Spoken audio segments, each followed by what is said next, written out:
കഴിഞ്ഞ ഓണത്തിന് വിഷുവിനേറ്റാണ് അവസാനമായിട്ട് നെയ്യപ്പം കഴിച്ചത്. അങ്ങനെ നെയ്യപ്പം കഴിക്കാനുള്ള ഒടുക്കത്തെ പൂതിയുണ്ട് ഞാൻ ഉണ്ടാക്കിയ നെയ്യപ്പാണ് ഇതപ്പം നിങ്ങൾ കാണുന്നത് കേട്ടോ. അപ്പൊ നിങ്ങൾ വിചാരിക്കുന്നുണ്ടാവും ഇതെന്ത് നെയ്യപ്പം. ആക്ച്വലി ഇതാണ് ഞാൻ ഉണ്ടാക്കിയ നെയ്യപ്പം. ഇപ്പൊ നിങ്ങൾക്ക് കാര്യം ഏകദേശം പിടികിട്ടിയിട്ടുണ്ടാവൂല്ലേ. നല്ല രീതിയിൽ രാവിലെ സ്കൂളിൽ പോകുന്ന മോനോട് ഞാൻ വൈകുന്നേരം വരുമ്പോഴേ അമ്മ നെയ്യപ്പം ഉണ്ടാക്കി വെക്കാം. എന്റെ ദൈവമേ, എനിക്ക് എന്തിന്റെ കേടായിരുന്നു ഈ നെയ്യപ്പം. ഞാൻ എങ്ങനെ അവന് കൊടുക്കും? സംഭവമൊക്കെ എനിക്ക് നെയ്യപ്പം നല്ലോണം ഉണ്ടാക്കാൻ അറിയാം. പക്ഷെ ഞാനിത് യൂട്യൂബ് നോക്കി ഉണ്ടാക്കിയതാ. സംഭവം എവിടെയോ വെച്ച് നല്ല വൃത്തിയായിട്ട് പണി പാളിയിട്ടുണ്ട്. നെയ്യപ്പത്തിന്റെ ഷേപ്പ് ഒന്നും ഇല്ലെങ്കിൽ സംഭവം നല്ല ടേസ്റ്റ് ഉണ്ട്. ഇനിയിപ്പോ അങ്ങനെയല്ലേ പറയാൻ പറ്റൂ.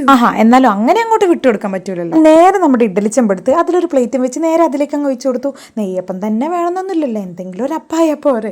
കുട്ടിച്ചാത്തൻ ഈ മനസ്സിൽ വിചാരിച്ചു ഓം ക്രീം സ്വാഹ മന്ത്രമൊക്കെ ചൊല്ലി ഒരു 15 മിനിറ്റ് അടച്ചു വെച്ചപ്പോ ആ സംഭവം റെഡി. കൊള്ളാം, നല്ല മയമൊക്കെ ഉണ്ട്. ഇനി ഒന്ന് കഴിച്ചു നോക്കാം. നല്ല അടിപൊളി കലത്തപ്പൻ റെഡി.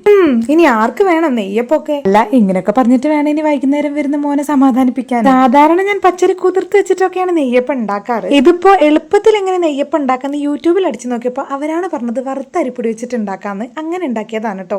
സംഭവം എവിടെയോ വെച്ച് നല്ല രീതിയിൽ പണി പാളിയിട്ടുണ്ട്. പിന്നെ വെറുതെ പറയല്ല, ഇത് നല്ല ടേസ്റ്റ് ഉണ്ടായിരുന്നു കേട്ടോ. എന്നെ പോലെ തന്നെ ഇവിടെ ഉള്ളവര് എന്ത് കിട്ടിയാലും കഴിക്കുന്നതും കൊണ്ട് ഒന്നും ബാക്കിയായില്ല കേട്ടോ.